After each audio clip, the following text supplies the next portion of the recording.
Oke, matur nuwun. Oke. Selamat pagi teman-teman semua. Assalamualaikum warahmatullahi wabarakatuh. Mohon maaf lahir batin. Setelah ini karena bikin salah lagi ya.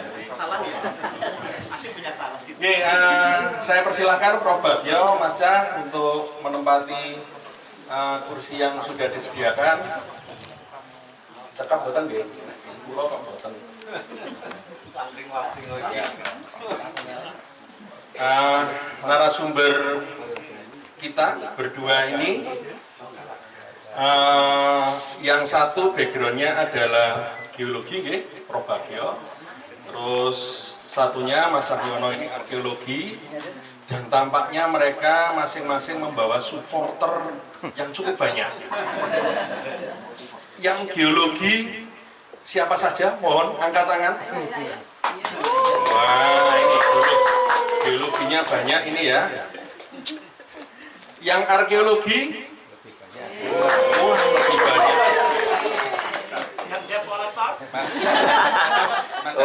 Oh ya. Pak, yang boleh interupsi sebentar? Kami bukan supporternya Mas Bagio, supporternya Kandang Kebuk. Menarik ini ya. Cuman ini tadi yang geologi agak apa ya, sudah putih gitu rambutnya. Sementara yang arkeologi yang masih muda-muda. Ada yang sastra? Yang lain apa yang backgroundnya sastra? Antro ada enggak? Angin dewe. Terus juga tadi Bu Maria sudah mengatakan apa ya, acara Kandang Kebuk itu selalu jadi pertemuan antar komunitas gitu. Di belakang teman-teman dari Bawen Club Clip ada yang dari Sragen, ada komunitas sesaji, Boyolali juga datang ya. Jadi macam-macam gitu ya. Semarang juga, Sleman, Bantul, Depok, macam-macam ya. Mulai yang Keraton Solo, Keraton Jogja, Keraton Turi, pokoknya macam-macam. Ya, banyak ya. Oke. Ini nanti siapa dulu? Pak Bagio ya, Pak Bagio dulu ya. Karena sudah jadi nggak boleh diinterupsi Mas. Sudah siap terlebih dahulu. Dulu Ramuni. Tes. Oke. Jadi dalam diskusi kali ini kita akan nanti mencoba untuk mendengarkan cerita, interpretasi terkait peradaban, terutama di masa klasik ya, masa klasik yang ada di lereng selatan Merapi. Karena bagaimanapun juga kalau kita ngomong peradaban Merapi, ada lereng bagian selatan di Sleman, Kletung, terus kemudian di utara ada Magelang, Boyolali gitu ya. Nah, nanti kita akan mencoba belajar di sisi sebelah selatan. Besok kita akan mengunjungi jejak-jejak ini, sebagian tentu saja tidak semuanya, yaitu di Candi Kimpulan, kemudian Candi Morangan, dan Candi Kedulan. Kenapa tidak di Candi Sambisari? Karena bayar. Bukan itu ya. Ya karena waktu, dan nanti mungkin akan dibahas sedikit oleh Pak Bagio. Kenapa kita tidak bisa di Sambisari? Karena memang jejak geologinya sudah banyak yang tertutup, sehingga kita tidak bisa belajar untuk melihat lapisan-lapisan tanahnya seperti di 3 candi yang lain. Nah, ada 2 narasumber kita, yang satu akan menceritakan dari interpretasi dan perspektif geologinya. Jadi bagaimana sih jejak peradaban klasik itu ada di lereng selatan Merapi? Apa benar ya dulu itu ada bencana yang satu gitu langsung kemudian usung-usung ke Jawa Timur gitu ya, usung-usung gitu? Atau sebetulnya itu seperti apa kalau dibayangkan ada bencana? Apakah dulu sudah ada konsep pengurangan risiko bencana melihat dari jejaknya itu, kira-kira itu. Nah, kemudian nanti yang kedua nanti Mas Cahyono akan menceritakan dari perspektif sebagai arkeolog. Monggo Pak Bagio, kula aturi. Saya tak saya dari sini. Mana tuh? Enggak. Untuk batok. Yang saya nggih. Itu pikir kabeh buri. Geser.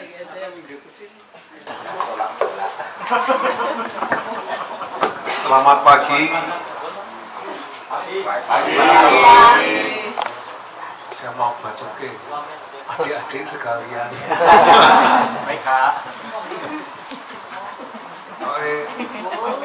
Soko geologi ini kok tua-tua.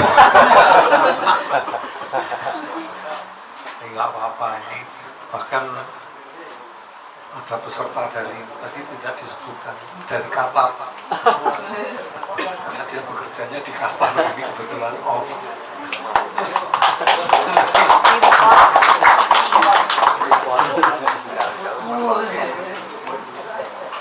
Assalamualaikum warahmatullahi wabarakatuh. Waalaikumsalam bagi kita semua.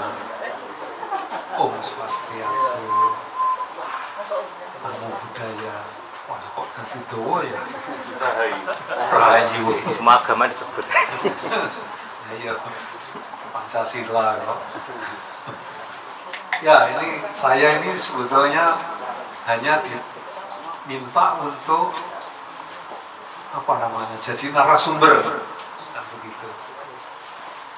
Lalu saya tanya judulnya apa? Yaitu Merapi sebagai sumber kehidupan sejak peradaban masa klasik di lereng selatan Merapi.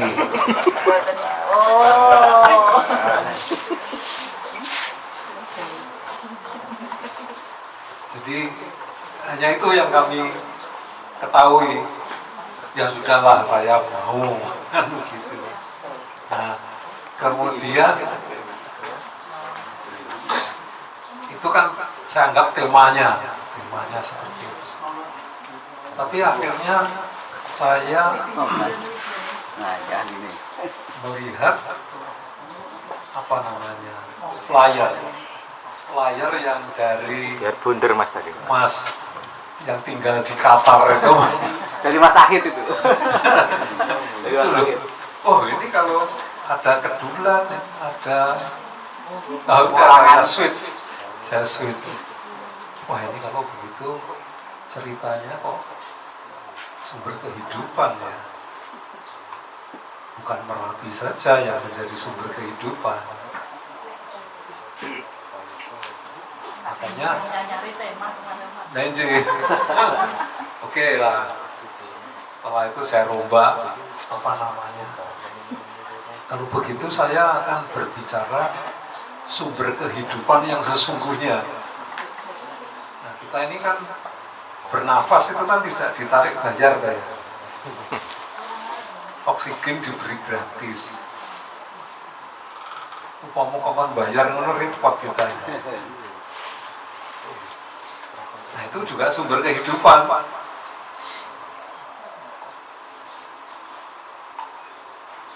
Kita tunggu ya sininya. Mau naik turun karena repot ya Pak.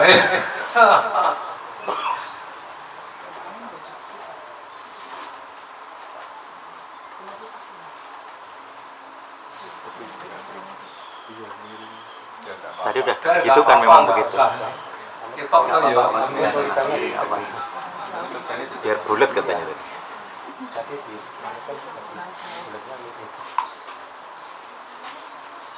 Boleh mutak-mutak terus sak jam diri.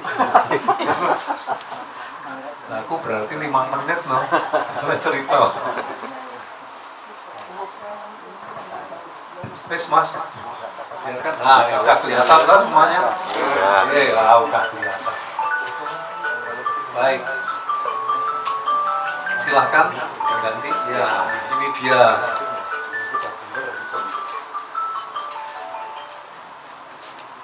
Kilas Arep tak jogeti.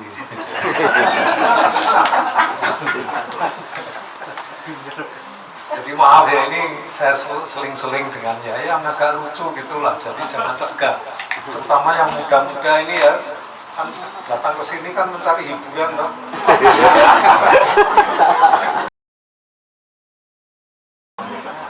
Nah, ini adalah gambaran sistem tata surya kita. Jadi yang di sebelah kiri ini yang apa namanya, yang mencorong itu adalah bintang. Jadi dia yang memancarkan cahaya. Nah, kemudian bumi itu saya tulis itu di situ. Jadi ini satu sistem. Nah, kelihatannya kok di foto pas bareng gitu. Sebetulnya dia itu mobile. Jadi bumi itu diisi paling tidak 9 miliar manusia. Semuanya menarik nafas, menghembuskan CO2, menarik oksigen lagi. Nah, itulah saya kira sumber kehidupan ya. Nah, kemudian ya selanjutnya,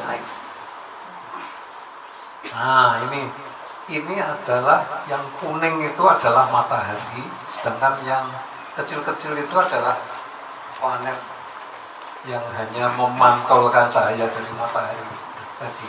Dan itu mengitari matahari. Matahari itu juga tidak diam, dia berjalan dari kiri ke kanan, misalkan di sini saya ambil dari kiri ke kanan.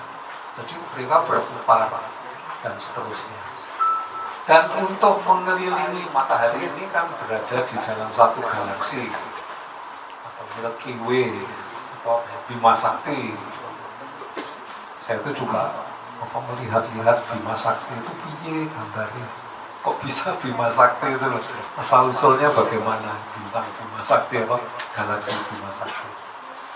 Nah, itu matahari itu mengelilingi pusat galaksi, muter lagi sampai balik lagi itu diperkirakan adalah 225 juta tahun.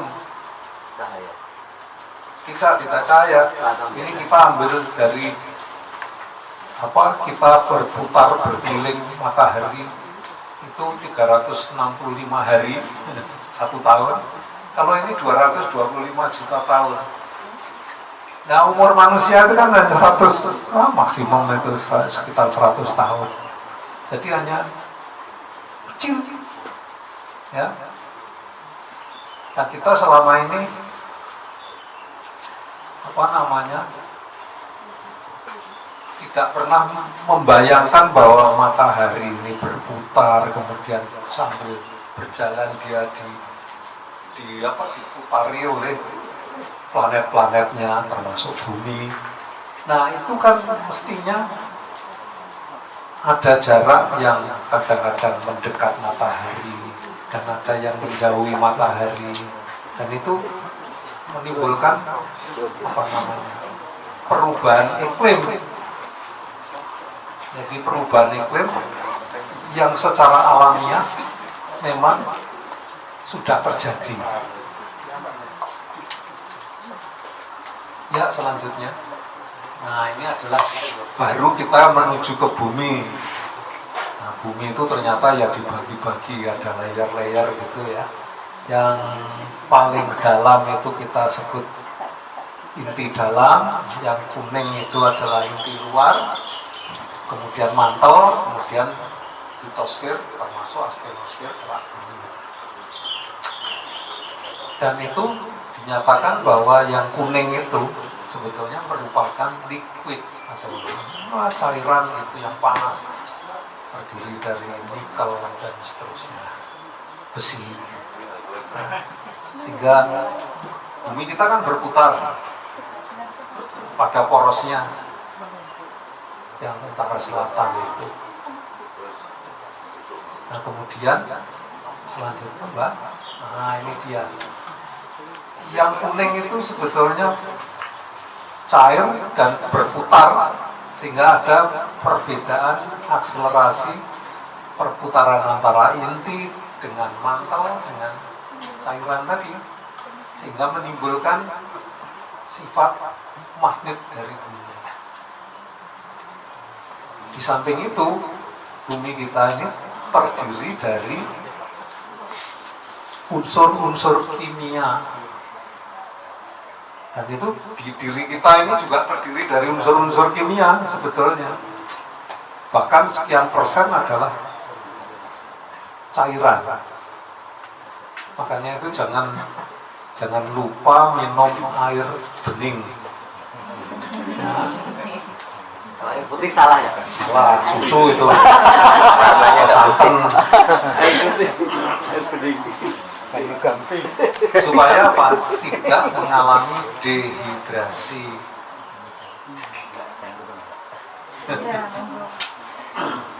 Nah, kalau dehidrasi itu kan bahaya. Usia kita bisa menjadi pendek. Ya, seterusnya. Nah, ini kalau bumi itu kita paruh gitu. Kita gambarkan semacam ini. Jadi ada yang padat, yang hitam itu, yang inti dalam, kemudian inti luar itu saya tulis cair, gitu. Kemudian ada yang mesosfer atau mantel, kemudian yang di luar itu astenosfer, dan yang ada tulisan Indonesia itu adalah kerak bumi. Nah, di sini kami gambarkan bahwa kalau kita hanya di daerah Indonesia saja, kelihatan bumi kita ini kan datar loh ya. Nah, itu sebetulnya ada pergerakan yang saling mendekat, yaitu panah yang saling mendekat itu. Kemudian ada juga sebetulnya di tengah lautan itu ada yang kerak itu saling menjauh. Jadi ada yang saling mendekat atau bertumbukan atau menjadi yang disebut subduksi pada bagian yang sebelah kiri Indonesia itu, atau yang sekarang terkenal dengan megatrust yang selalu diumumkan oleh BMKG yang mengancam Jakarta itu ya. Makanya Jakarta dipindah ke Kalimantan karena isunya dari BMKG. Seru. Dan ada juga yang disebut hotspot, yaitu yang ada di Hawaii. Luar Hawaii itu ada dari bawah. Jadi ada pergerakan yang horizontal, yaitu yang tumbukan dan saling meredam tadi. Kemudian ada yang gerakan vertikal, yaitu yang pada hotspot. Kami gambarkan dengan panah biru. Ya, seterusnya. Nah, ini kalau kita lebih di zoom lagi, bahwa pada gunung api itu ya yang kita ketahui hanya dia keluar dari tubuh gunung api, jadi panahnya ke atas atau gerakan vertikal, atau memang ada gerakan vertikal, yaitu sesuatu yang didorong dari kiri kanan kemudian dia melengkung ke atas gitu. Karena kenapa kok saya bilang ke atas? Karena di atas itu kan atmosfer kosong, sehingga dia kecenderungannya menuju ke atas. Kalau ke bawah kan buntu. Nah, itu di situ akan terjadi yang disebut yang naik akan mengalami erosi, kemudian diendapkan yang disebut sedimentasi. Nah, ini di dalam konsep hidup bahwa kita itu yang merasa lebih harus memberi kepada yang kita anggap kurang, kan begitu. Itu hukum alam. Jadi kalau misalkan ada orang yang kaya korupsi, wah numpuk undung lah, bondone, itu nanti kalau nggak dicuri atau kebakaran atau apa, sama saja itu sama dengan erosi tadi. Ya. Baik, selanjutnya. Nah, ini kalau bumi, permukaan bumi itu kita anggap datar gitu ya. karena ada aliran bumi datar juga ada ya. Namun kita percaya terhadap teknologi citra satelit dan sebagainya itu bahwa bumi itu kenyataannya bulan. Itu kalau kita datarkan, yang disebut ada yang dari geodesi ini tidak ada ya, atau proyeksi Mercator. Itu kalau airnya diturap, disingkirkan airnya, itu dasar samudra itu ada yang itu yang tebal, yang berwarna apa ya, coklat gitu ya, di tengah-tengah samudra itu adalah bagian bumi yang saling menjauh, jadi kekal.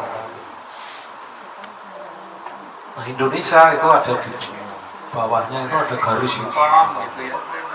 Itu adalah daerah yang karena tumbukan yang disebut megatrust tadi. Nah, baiklah, kalau kemudian kita lihat coba selanjutnya, Mbak. Nah, ini yang batas yang tadi apa namanya coklat itu, di sini digambarkan merah-merah itu. Ini adalah paleomagnetisme di gerak bumi. Nah, dari sini yang di bawah itu ada bar chart, yang merah itu umurnya 00. Ya, sampai sekarang itu masih membuka.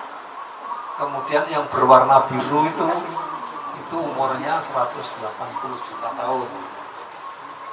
Jadi, nah itu dari merah, kuning, hijau sampai biru itu berurutan. Jadi ini tandanya bahwa bumi kita ini saling menjauh, keraknya berarti dia berjalan horizontal, begitu ya. Dan kemagnetan ini kenapa kalau diberi warna merah, batas-batasnya kurang lebih hampir sama luasnya? Karena magnet bumi itu ternyata mengalami pembalikan. Sekarang ditanggap normal. Kutub utara ada di utara sana. Suatu saat, dan ini mungkin sudah hampir waktunya tiba, kemagnetan itu akan berbalik. Jadi yang utara jadi selatan, yang selatan jadi utara. Nah, kalau itu membalik nanti kan arah barat timurnya kan jadi beda. Matahari akan terbit dari barat. Oh iya. Iya kan? Kan begitu. Jadi ini adalah dari paleomagnetisme yang diambil dari gerak bumi. Kenapa gerak bumi yang ada di bawah samudra? Karena untuk daerah yang daratan itu lebih complicated lagi. Baik, ini setelah kita tahu ada pembalikan magnet, jadi suatu saat nggak usah khawatir. Tapi mungkin yang paling muda ini sudah meninggal ya nanti. Mati semua. Kita apa lagi? Apalagi saya. Sudah jadi minyak bumi. Wah, itu masih butuh jutaan tahun lagi itu.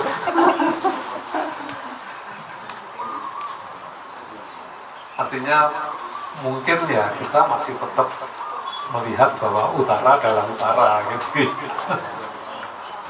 Baik, diteruskan. Nah, ini adalah Hawaii, di Kepulauan Hawaii yang tadi vertikal tadi ya, yang hotspot tadi. Nah, di sini itu ada angka-angka, itu adalah umur yang current position of plum, jadi plumnya itu ada di saat ini ada di sana, dan itu lokasi hotspotnya itu ternyata tetap. Jadi keraknya yang lewat, jadi yang pada awalnya yang ada di paling atas itu antara 3,8-5,6 million years ago, dia itu pasti tempatnya juga pada current position, jadi sambil jalan.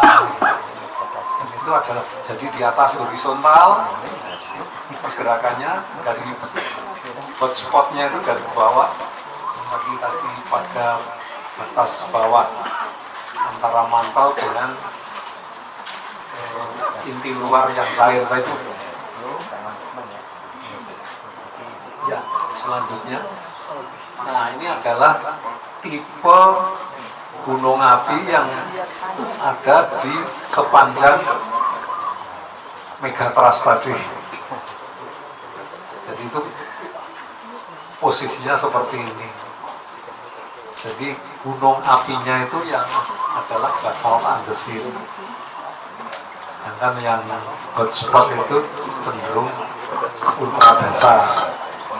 Sedangkan yang pemekaran samudra tadi itu berafiliasi basah. Sedangkan yang asam itu yang bagaimana, yaitu tumbukan semacam Himalaya. Jadi yang disebut megatrust itu sebenarnya bukan sepanjang yang miring itu ya, bukan, tapi yang bersinggungan dengan atau batasnya sampai bawahnya itu muhu itu, jadi yang hanya sedikit itu sebetulnya bergeser. Tapi karena palung itu adalah di bawah samudra, sehingga dia bisa menimbulkan yang disebut tsunami. Ya, tsunami membanjiri sampai di daratan. Baik, selanjutnya, nah ini peta geologi yang dibuat oleh Pak Wartono Raharjo, ada di depan kita ini. Ini ada yang edisi baru sebetulnya, ini yang edisi 1995. Ini adalah peta dari Yogyakarta. Jadi di sebelah barat itu ada yang berwarna merah, coklat itu adalah pegunungan Kulon Progo. Sedangkan di sebelah timur yang berwarna coklat juga sama biru itu adalah pegunungan selatan. Jadi Yogyakarta berada di daerah yang merah muda, itu daerah dataran. Jadi pemilihan Panembahan Senopati di Alas Mentawai yang dibongkar itu berada di dataran itu, sehingga dia sangat bagus untuk pertahanan karena di sebelah kanan bukit, di sebelah barat juga bukit. Ya, kita lanjutkan. Nah, ini adalah proses yang di permukaan bumi. Ini ada yang nomor 1, 2, 3, 4. Ini adalah faktor yang aktif, artinya selalu bergerak, dinamik. Sedangkan yang 5, 6, 7 itu adalah faktor yang pasif. Jadi yang aktif adalah gaya gravitasi. Gaya gravitasi itu bisa menimbulkan yang B itu, yang di ada lengkung, garis lengkung-lengkung itu karena longsor misalkan. Kemudian ada juga yang di atas itu karena gaya gravitasi, terutama gaya gravitasi juga. Kalau di dalam ilmu sedimentologi menunjukkan sedimen yang diakibatkan oleh arus turbin. Jadi dia mengalami turbulensi gitu. Apalagi kalau dia berada di bawah muka air laut. Kemudian ada yang garisnya lurus tegak itu di sebelah apa namanya kiri nomor 4 itu, karena ada tektonik aktif.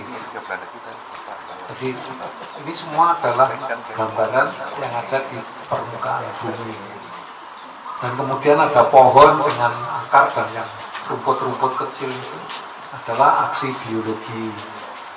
Kemudian ada arah angin, ada yang tertutup karena ada tebing itu, di sana anginnya tidak kencang itu, dan ada matahari di sebelah kanan, itu semuanya membuat iklim.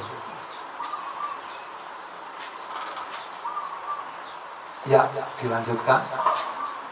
Nah, sekarang kita memandang bumi sebagai sumber bencana dan sumber kehidupan bagi manusia. Saya katakan bagi manusia, karena kalau longsor di daerah Papua biasanya tidak menjadi berita karena di sana jarang penduduknya.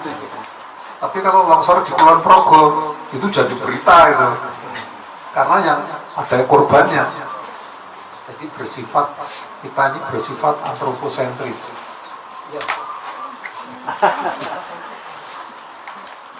Nah, ini adalah terdapat di dalam bumi itu sebetulnya beberapa siklus. Ada siklus, ini saya ambil contoh satu, ini siklus air, di mana ada penguapan dari lautan karena matahari itu ya, sinar matahari, kemudian dia menjadi awan dan akhirnya menjadi hujan.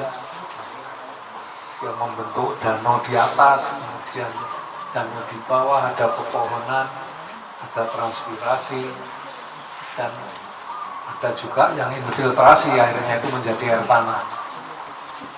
Nah, dari sini kita melihat sebetulnya proses alam itu alamiah akan memberikan suatu iklim.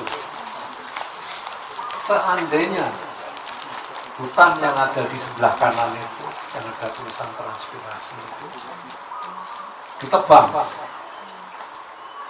dan kasusnya itu juga sudah terbukti kan, ditebang, kemudian humusnya juga akan larut sehingga menimbulkan banjir. Jadi kalau secara alamiah ini jumlah air yang turun itu sudah sesuai dengan jumlah sungai, jumlah bendungan, dan bukan bendungan alam. Jadi itu alamiah berjalan dengan baik. Namun karena kehadiran manusia ini, dia membangun pabrik-pabrik dengan mengeluarkan gas, itu menjadikan pemanasan global bertambah. Kan begitu. Kalau kita lihat dari temperatur dari tahun 50-an sampai sekarang, ternyata ada peningkatan 2-3 derajat Celcius. Itu sudah menimbulkan kegelisahan buat manusia. Ya, selanjutnya, nah ini siklus yang lain adalah siklus batuan. Siklus batuan itu tidak tampak di permukaan. Kalau yang air tadi kan tampak di permukaan. Ada pasang surut, di mana pengaruh bulan. Kalau pas bulan purnama itu air lautan juga pasang naik dan seterusnya. Nah, sedangkan ini adalah siklus batuan di mana ada faktor tekanan, faktor temperatur, faktor perubahan mineral yang diakibatkan oleh fraksi yang paling kecil, yaitu atom. Ini sebetulnya atom itu juga ada yang ditekan menjadi jari-jarinya semakin mengecil, dan ada yang kalau diregangkan ya membesar, dan itu juga akan memberikan menjadikan isotop dari mineral tersebut atau unsur tersebut. Jadi kompleks betulnya bumi kita. Seperti di dalam tubuh kita sendiri ini kan banyak yang masih kita tidak mengerti. ada proses di mana lu ini kalau tekanan darahnya kok naik, ada apa ya? Ternyata habis putus sama pacarnya, kan begitu ya? Pernah patah hati atau enggak?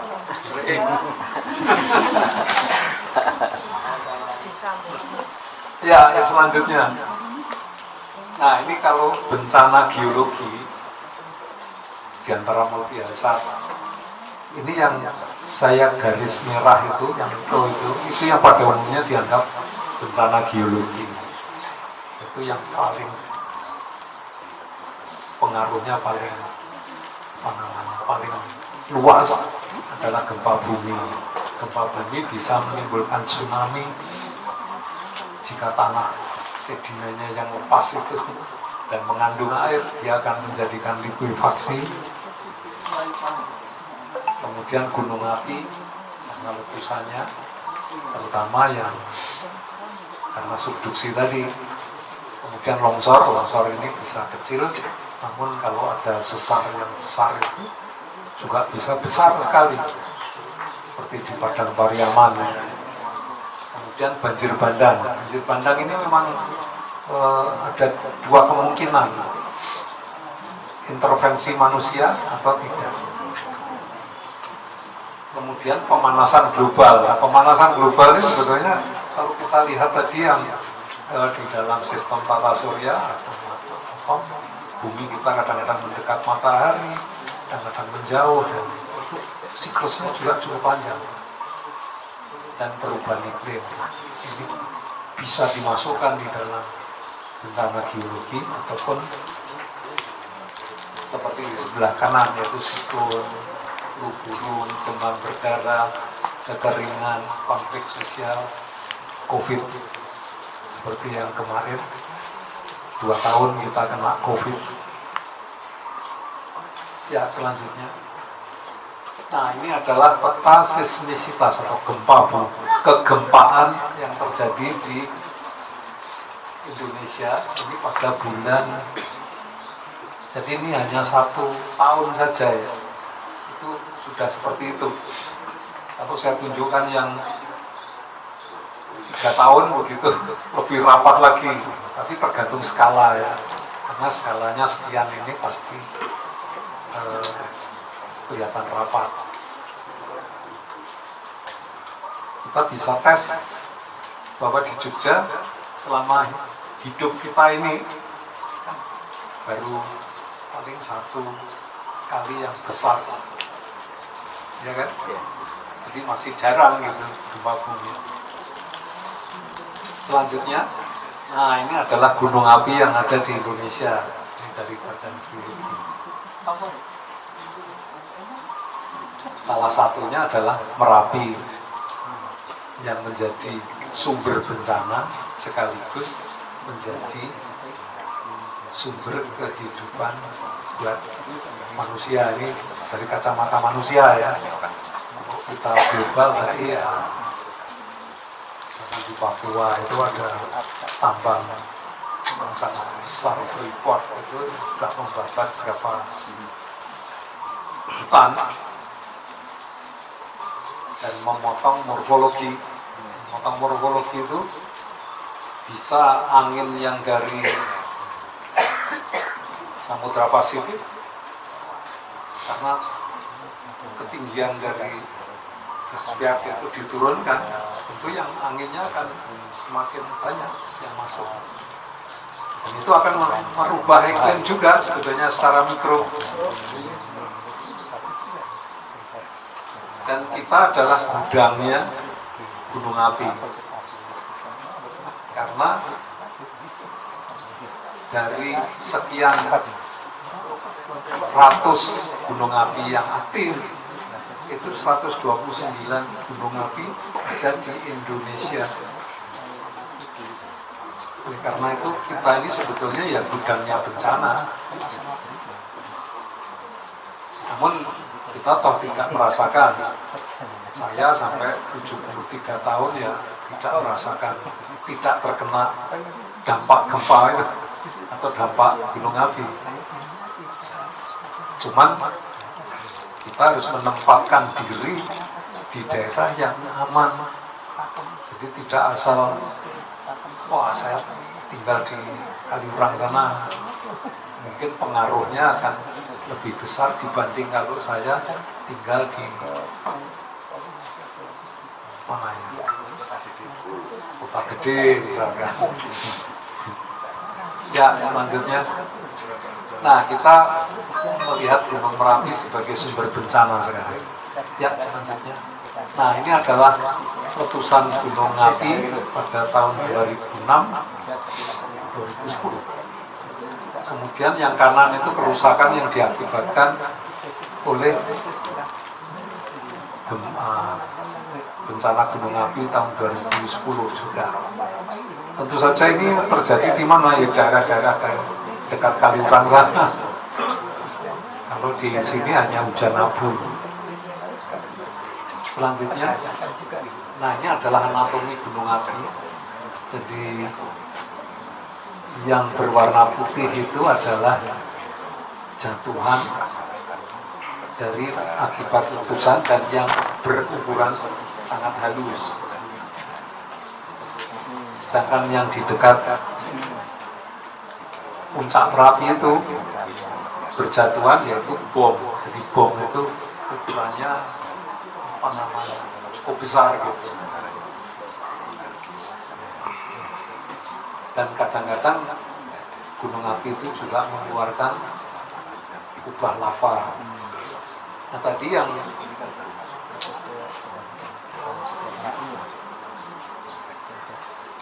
hamburan awan letusan jadi yang dikeluarkan sangat tinggi itu kemudian ditiup angin ke arah kiri misalkan, maka yang akhirnya dia dijatuhkan di sebelah kiri, dan itu endapan itu yang masih endapan yang lepas itu disebut tempra.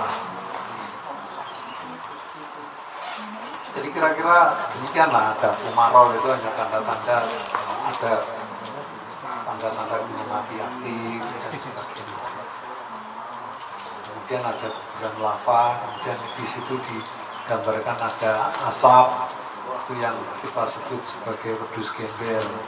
Itu temperaturnya juga sampai 400 derajat Celcius paling tidak. Jadi apa yang dilewati, makanya hutan juga akan hangus. Baik, selanjutnya, nah ini adalah apa namanya, kalau kategori hasil letusan gunung api ukurannya 1/16 mm disebut, kalau tempra dia disebut abu halus. Kemudian, tapi tidak perlu kita membawa kemana-mana bawa penggaris ukur 1/16 mm ya apa ya tahu ya. Cukup dengan jari kita ya, atau dengan ludah ya. Kalau kita begini kan, oh lembut ini, ya udah kurang lebih ya, itulah halus. Kasar itu kalau ada peringilan-peringilan kecil gitu. Terus kemudian 2-64 mm itu kita sebut lapili, lapili. Kemudian yang lebih besar dari 64 mm itu kita sebut bom, sehingga dia bentuknya apa ya, membulat tapi ada ujung-ujungnya. Kemudian kalau dia berbentuk runcing-runcing begitu kita sebut tempra block. Dan selanjutnya kalau sudah menjadi batuan, itu menjadi di kolom batuan plastik. Kemudian ada juga batuan yang resedimented sin eruptive, jadi pada waktu lepas dari gunung api dilontarkan, kemudian ada hujan turun, dia sudah resedimented, jadi diendapkan dulu, kemudian ada hujan ya, bawa. Ada juga yang post eruption, jadi dia diturunkan lama gitu. Kemudian kena air hujan atau bagaimana dia akan menjadi. Jadi kalau yang sin eruptif itu temperaturnya masih panas, kalau yang di sebelah kanan itu dingin. Ya, selanjutnya. Nah, sekarang sejarah geologi Gunung Merapi ini oleh Bertomie 1990. Letusan Gunung Merapi ini dibagi 4, yaitu pra Merapi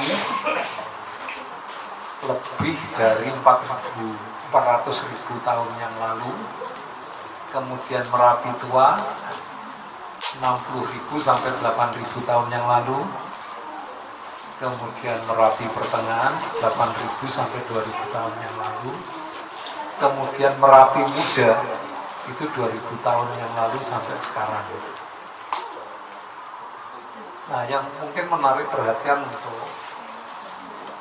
kehidupan di lereng Merapi ini adalah pada masa akhir Merapi pertengahan 2000 tahun yang lalu sampai dengan, kalau di sini dikatakan kehidupan lereng Merapi pada zaman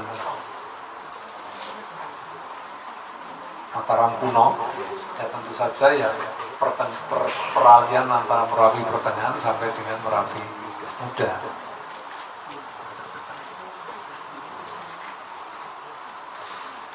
Untuk Merapi muda ini yang letusan yang cukup besar mampu menutup Candi Sambisari, Gebulan, Kimpulan, dan lain-lain. Kemudian kalau dari segi sejarah letusan diperkirakan 500 tahun yang lalu, letusan yang cukup besar. Ya, selanjutnya, nah ini kira-kira gambaran yang pra Merapi, kemudian Merapi pertengahan sampai Merapi sekarang. Jadi ini dari kacamata geologi, pada awalnya ada gunung apa namanya, Bibi. Jadi ada di yang warna coklat sebelah kanan itu yang kuning lagi nampaknya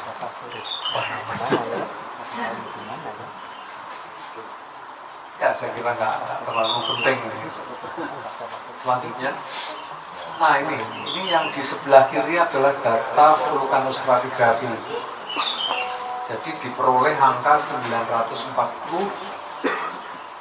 Masehi, ini sudah saya over ke sehingga tahun Saka, atau kalau dalam vulkanostratigrafi ini sekian ratus sekian ribu tahun yang lalu misalkan, karena dengan C14. Jadi diperoleh angka 940 Masehi, 960 Masehi, 1020 Masehi, 1080, 1180 Masehi ini yang paling berkaitan dengan kebudayaan Merapi, Mataram kuno, kan begitu ya. Nah, kemudian dari prasasti Pucangan itu kan tahun pembuatan prasastinya kan 1037 Masehi. Namun dia menceritakan yang ditafsirkan 1006 Masehi itu kematian dari Dharmawangsa. Ini monggo nanti dikoreksi oleh para arkeolog ya. Kemudian 1016 Masehi itu yang disebut Pralaya. Jadi bukan 1016.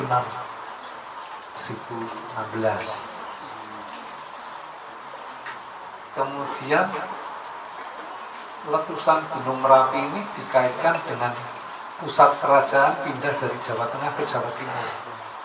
Ini saya tanda tanya karena kalau saya baca apa namanya sejarah arkeologi itu ada kehadiran Empu Sindok yang dia itu pada awalnya berada di kerajaan Jawa Tengah ya, tapi dia sambil juga ke Jawa Timur. Jadi dia beralih, ya, peralihan itu tidak langsung begitu. Kemudian pada tulisan Jordan mengenai Candi Prambanan, dia menulis sekalimatnya itu semacam ini. Empu Tanakun yang melakukan perjalanan dari Singosari ke Jawa Tengah pada abad ke-15. Abad ke-15 ini memberikan deskripsi tentang sebuah kompleks candi besar yang berasal dari abad yang lalu, didirikan dekat sungai atau Mantan Stream dan tampak sepi. Ini kalau saya menafsirkan dari kalimat ini seolah-olah kompleks candi yang besar itu kan masih utuh. Jadi abad ke-15 kompleks Candi Prambanan masih utuh, saya tanda tanya karena memang tidak tahu. Artinya pralaya dan kematian Dharma Wangsa ini, pralaya ini bisa juga ditafsirkan akibat peperangan kerajaannya runtuh gitu ya, atau dikatakan letusan Gunung Merapi karena Van Bommelen yang membuat 106 dan itu diikuti sejauh oleh banyak penulis. Namun dari data vulkanografi tadi, yang sebenarnya ada standar deviasinya. Misalkan 960 Masehi itu plus minus 80. Jadi antara 880 sampai 1040. Nah itu memang 1016 masuk di dalam range itu. Makanya itu butuh kepastian lagi, harus dicari metode lain. Jadi dengan C14. Kemudian untuk 1020 ini plus minusnya malah besar ini, 121, sehingga dia range-nya antara 899 sampai 1141. Ya itu juga masuk begitu. Baik, selanjutnya. Nah ini Candi Asu. Candi Asu itu terletak di sebelah barat ya, barat dari Gunung Merapi. Kita pernah ya ke Candi Asu, yang komunitas yang lama. Nah di Candi Asu ini itu seperti gambar yang di atas itu kan hanya tanpa relief ya, sedangkan yang pada sabuk yang di sebelah tengah itu, di sini sudah ada relief yang dipahatkan. Kemudian di sebelah kanan itu tidak tampak apa namanya goresan-goresan.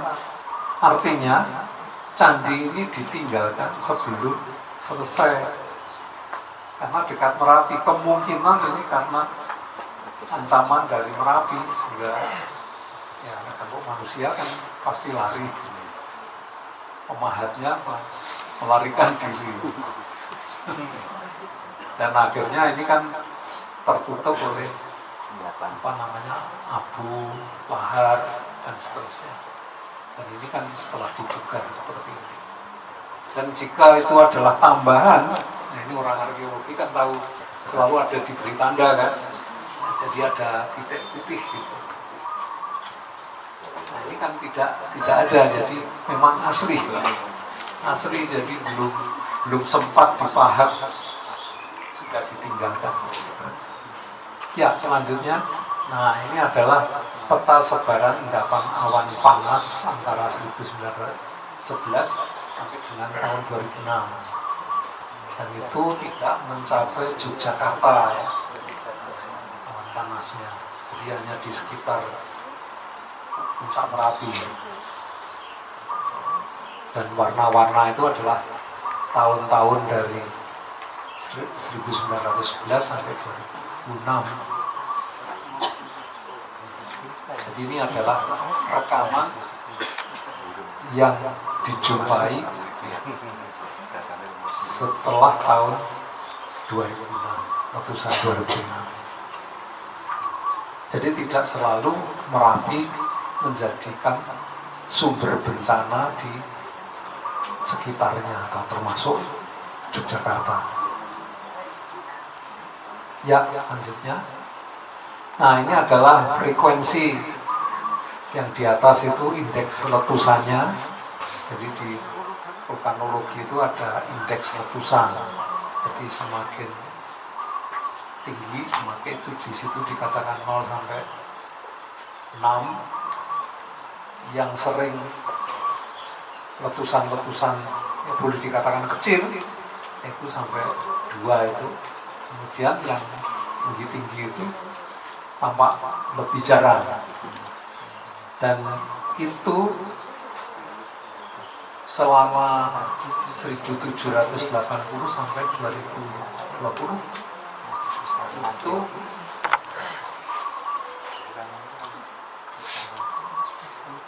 secara statistik indeks yang lebih dari 2 itu antara 1 sampai 18 tahun dengan rata-rata. Jadi di rata-rata semuanya adalah kira-kira jaraknya setiap 4 tahun ada letusan, setiap 4 tahun ada letusan. Demikian juga di bawah ini adalah masa istirahat. Jadi Merapi itu istirahatnya berapa ini? Ya sama saja dianggap 4 tahunan secara rata-rata. Ya sebetulnya kan statistik itu kan kadang-kadang ya kalau kita nggak pandai-pandai membacanya ya menyesatkan. Oke, jadi disinilah bahwa ini dari letusan ini siklusnya adalah kita anggap 4 tahunan. Ya, selanjutnya. Kemudian saya pertanyakan tadi perpindahan tadi kan tidak jelas ya, perpindahan kerajaan dari Jawa Tengah ke Jawa Timur, atau karena gempa bumi. Karena gempa bumi itu cakupannya lebih luas. Jika magnitudonya sangat besar. Ya, contoh. Nah, ini adalah contoh karena gempa bumi. Karena ada sesuatu yang meliuk semacam ini. Ini tafsir kami dari apa namanya, yang mempelajari gempa bumi. Itu selalu ada gelombang di permukaan yang membuat Candi mana? Borobudur. Jadi ini Candi Borobudur pada waktu ditemukan bentuknya semacam ini. Ini seperti saya cari fotonya kok nggak ketemu. Pada waktu kita ke Candi Asu dan seterusnya itu, kita kan kumpulnya di Ngawen itu kan. Itu kan juga ada lengkungan itu. Jadi ada candi yang di sebelah, di tengah itu kelihatan bahwa ada itu ini karena gempa bumi yang mana ya saya tidak tahu.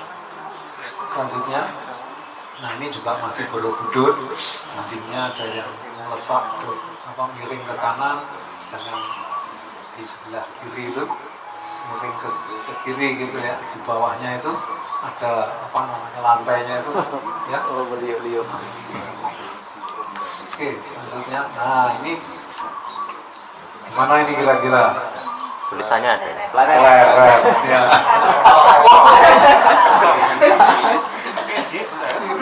Kata pleret, kan tidak mungkin mereka membuat pagar batu bata itu liu semacam ini. Ini pasti karena gerakan yang ditimbulkan oleh tanah. Jadi sehingga dia membentuk yang tadinya dibuat lurus menjadi meliuk-liuk semacam ini, ya kelihatan ya apa meliuknya itu.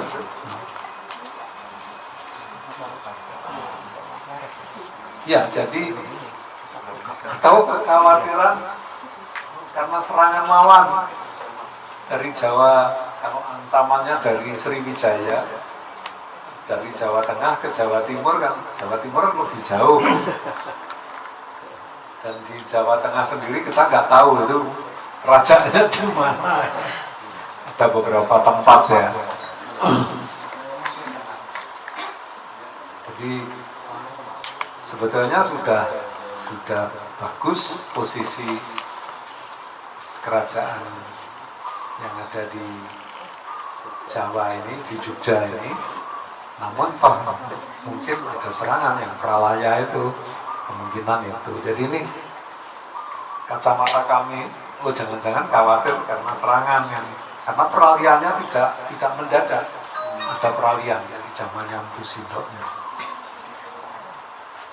Baik, saya dilanjutkan. Oh iya, tadi coba kembali lagi, Mbak. Nah, itu kan saya tulis prasasti Anjuk Ladang. Anjuk Ladang itu di sekitar Nganjuk, di Loceret. Prasasti itu intinya, isinya adalah ucapan terima kasih dari pimpinan kerajaan ke masyarakat situ bahwa telah membantu membela atau menahan serangan dari Sriwijaya. Jadi ini apakah serangan-serangan ini juga mengkhawatirkan pimpinan kerajaan? Ya, selanjutnya. Jadi di sini siklus Gunung Merapi dan siklus gempa bumi itu berbeda. Siklus masa istirahat Gunung Merapi tadi sudah saya sampaikan sekitar 4 tahunan di rata-rata tadi ya. Kemudian siklus gempa bumi, taruhlah gempa Jogja ini yang kemarin menghantam Bantul dan seterusnya itu kalau dihubungkan Saropa itu kan di utara menjadi pernah 1880 1, 2, 3, 86 ya 86 karena 1883 adalah letusan Krakatau yang sangat fenomenal. Kemudian siklus matahari mengelilingi galaksi sekitar 225 juta tahun. Wah, lama sekali. Siklus kehidupan manusia saya anggap optimis ya, 100 tahun. Walaupun kenyataannya ya tidak. Siklus bumi mengelilingi matahari adalah 1 tahun. 355 hari kurang lebih. Siklus tanah longsor di Indonesia pada saat pergantian musim kemarau dan musim hujan. Jadi setahun paling enggak 2 kali. Siklus kehidupan laron itu berapa? Hari 24 jam ya. Kan lahir terus mati. Nah, semua itu apakah tidak ada gunanya? Pasti ada gunanya. Sampai usus buntu kita ini kan ada gunanya mestinya. Cuman itu belum kita ketahui dengan pasti. Walaupun kedokteran udah maju ya, fungsi-fungsi tubuh kita ini kita tidak seluruhnya dimengerti. Selanjutnya, nah sekarang Gunung Merapi sebagai sumber kehidupan. Ya silakan. Nah ini dia. Subur dengan pepohonan ini kan tergantung soil. Ada yang khusus mempelajari soil, yaitu ilmu pedologi di pertanian ini pasti. Saya nggak ada mahasiswa pertanian ya. Oh ada. Oh Mas Ahid. Mas Wali.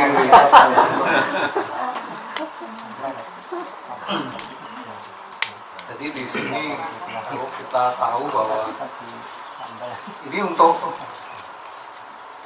teknik geologi, teknik sipil, pertanian, ini terminologi itu agak berbeda. Kalau pertanian itu hanya sampai dengan horizon 1C itu yang disebut soil.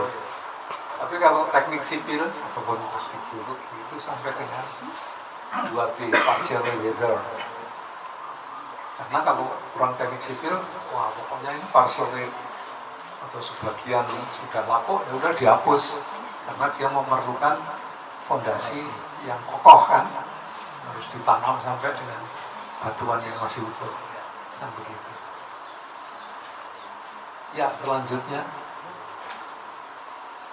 nah ini adalah, wah saya nggak terlihat ya. Ini sampai dengan Yogyakarta ini sebetulnya adalah banyak ditemukan candi.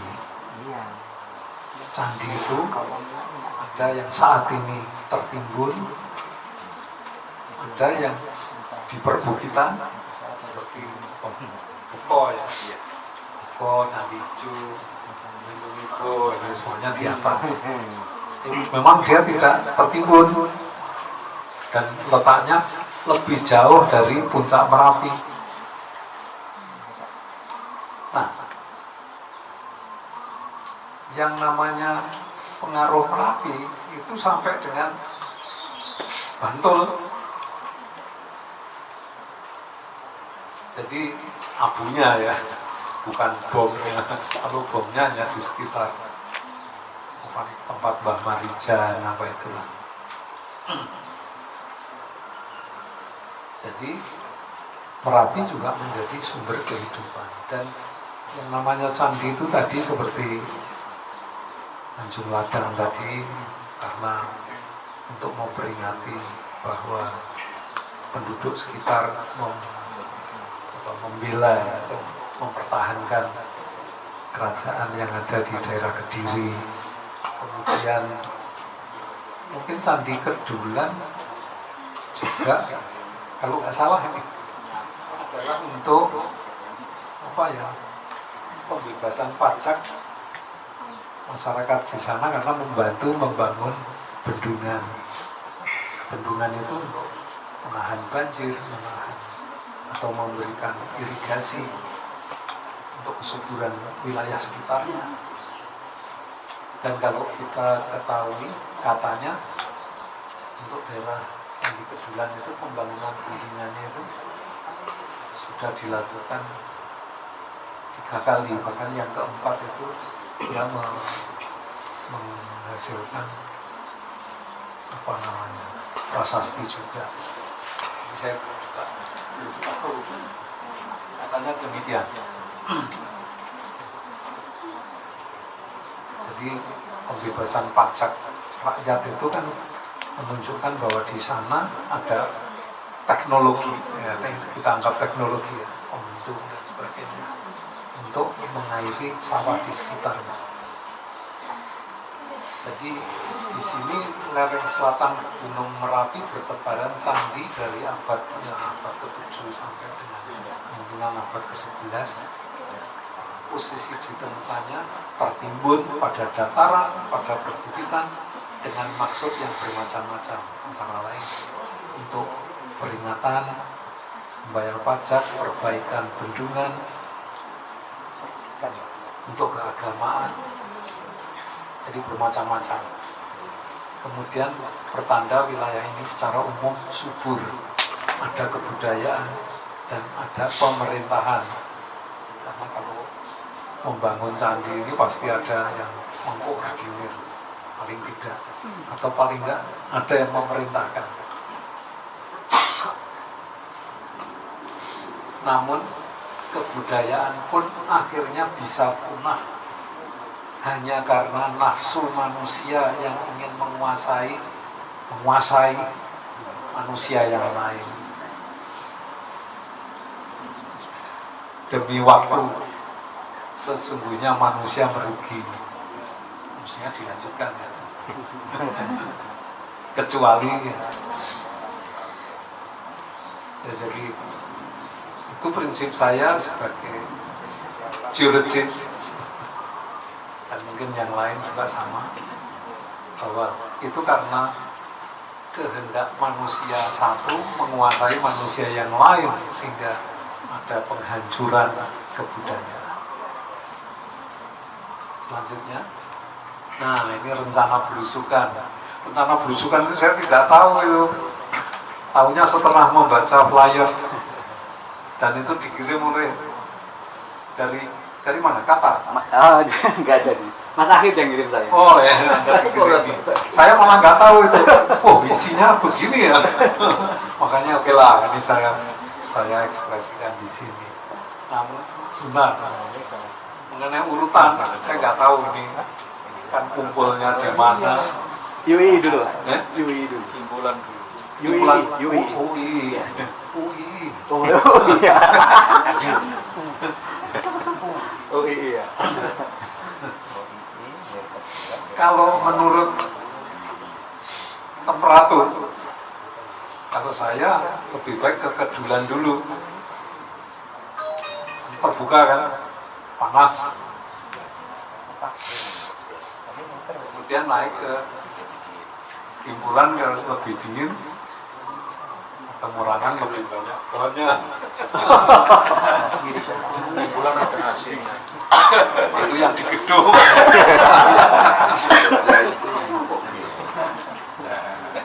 Jadi urutannya itu sudah nanti itu terserah panitia. Panitia kan bertanggung jawab ya.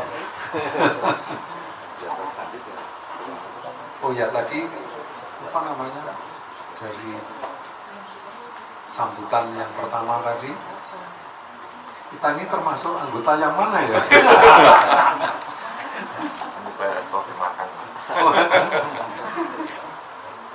Artinya masuk ya enggak? Kecuali Anda ya? Perwakilan Pak. Perwakilan. Tapi kami aktif loh, sering datang ke sini. Ya selanjutnya, nah ini 3 candi itu lokasinya seperti itu, sehingga kalau kita pengen pertama ke yang paling bawah itu ya, dan terbuka. Oh, panas ya. Iya, karena itu Nggak ada pohon. pertimbangannya itu. Kemudian ke Kimpulan, kemudian ke Morangan. Nah, ini hanya ide saja. Tapi kan tergantung kita berapa lama di sana kan gitu. Nah, selanjutnya ya ini adalah Candi Morangan. Candi Morangan itu apa namanya, lokasinya ya seperti itu tadi, dan reliefnya sangat sedikit dan kondisinya masih berantakan. Tapi kira-kira abadnya ya abad candi-candi yang hidup Buddha. Terus ya ini keterangan, ini lebih afdol kalau yang menerangkan orang arkeologi, bukan domain kami, hanya perkiraan saja. Dan di sini candi itu di bawah permukaan tanah kira-kira 2,5 meter, tidak terlalu dalam. Kemudian selanjutnya, nah ini Candi Kimpulan. Itu tempatnya memang dikelilingi oleh bangunan perpustakaan. Ini jadi ini saya bisa bercerita lebih panjang dibanding Candi Morangan karena saya ikut aktif di sana. Ya. Jadi ini kira-kira apa namanya konfigurasi dari candi denah candinya. Dan seperti tadi gambar yang pertama tadi Mbak mungkin dikembalikan. Nah ini kan candi ini menurut saya aneh. Anehnya apa? Kenapa dia ada di ketinggian?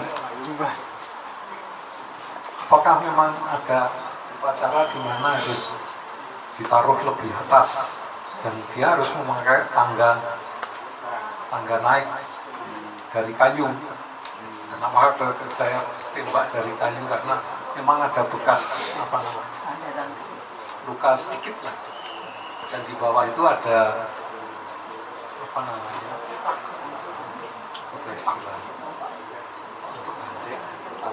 Pak. tuh ya. Selanjutnya jadi saya nggak tahu kalau menurut arkeologi, kalau menurut saya ini berarti orang-orang tersebut itu sudah antisipasi terhadap bahaya Merapi, karena pasti suatu saat akan tertimbun. Dan memang pada tahap awal itu yang tertimbun kan pada kaki-kaki candi dan kemudian tepat pada level penggalian.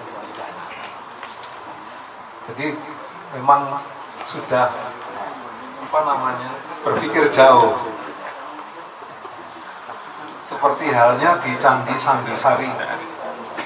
Candi Sandisari itu pada pintu yang utara itu dijumpai pada waktu penggalian itu kan sudah tertutup. Memang ditutup karena untuk menahan lahar ataupun banjir dari utara. Jadi sudah ada ilmu mitigasi. Sudah diperhitungkan, apalagi Candi Kimpulan itu. Saya pikir begitu. Mungkin dari arkeologi mungkin ada yang lain, sehingga dia harus tinggi. Nah, ini adalah bukti bahwa pada itu dasar itu kan mungkin ada yang bulat, mungkin dari untuk cegak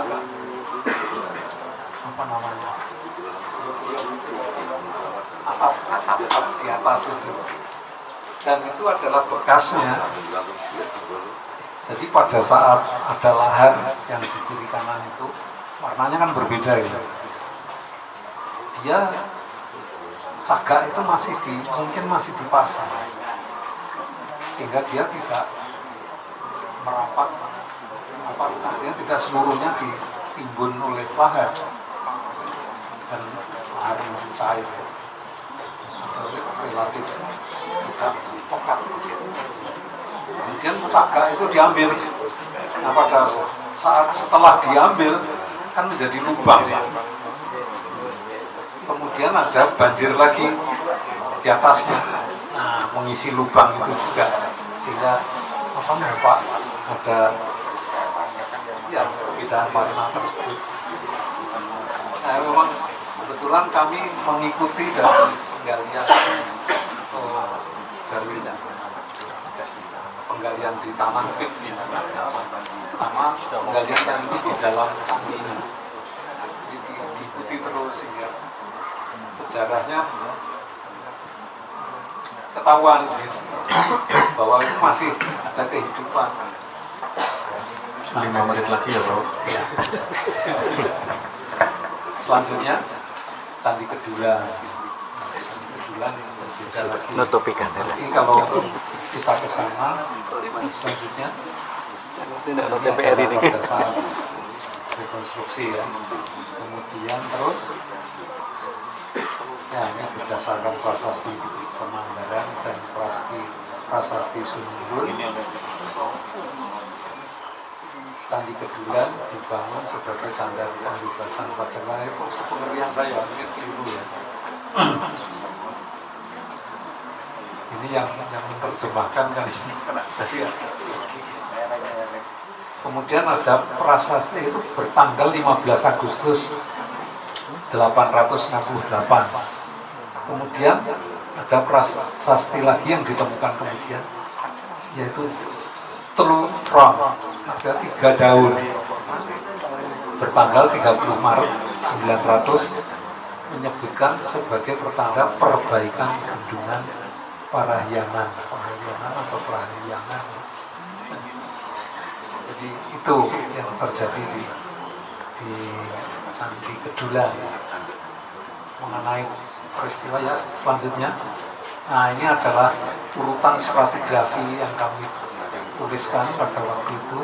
Ada 15 level penimbunan, 15 kali penimbunan.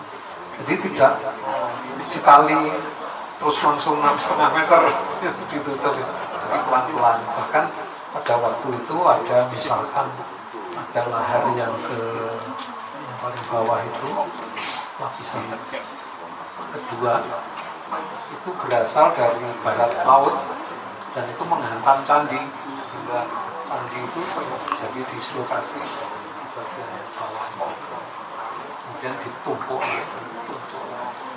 dan seterusnya. Ya, selanjutnya Terima kasih atas perhatian.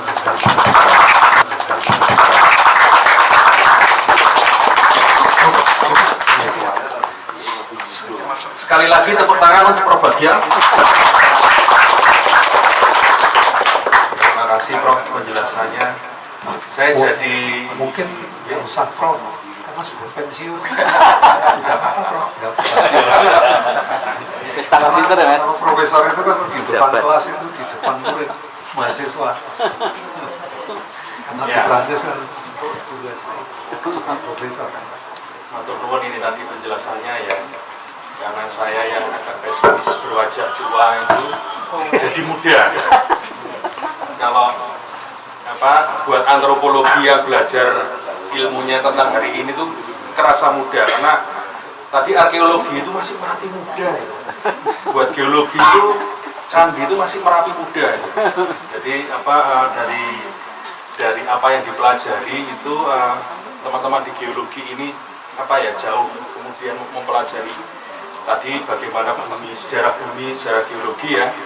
Mudah-mudahan teman-teman tadi bisa mengikuti ya tentang sejarah bumi ya. Mungkin kalau yang nggak bisa, mohon maaf yang penganut bumi datar. Mungkin nggak Terima. gitu ya. Nggak apa-apa. Saya harus mohon maaf ini tadi saya juga agak terganggu ketika nasi sudah diwetong ke sana. Lirik, teman. Sebagai moderator itu kadang-kadang sudah mulai panik gitu. 5 menit lagi Prof. Oke. Yang berikutnya ini sekarang Mas Cah untuk menceritakan bagaimana peradaban di era Merapi Muda tadi.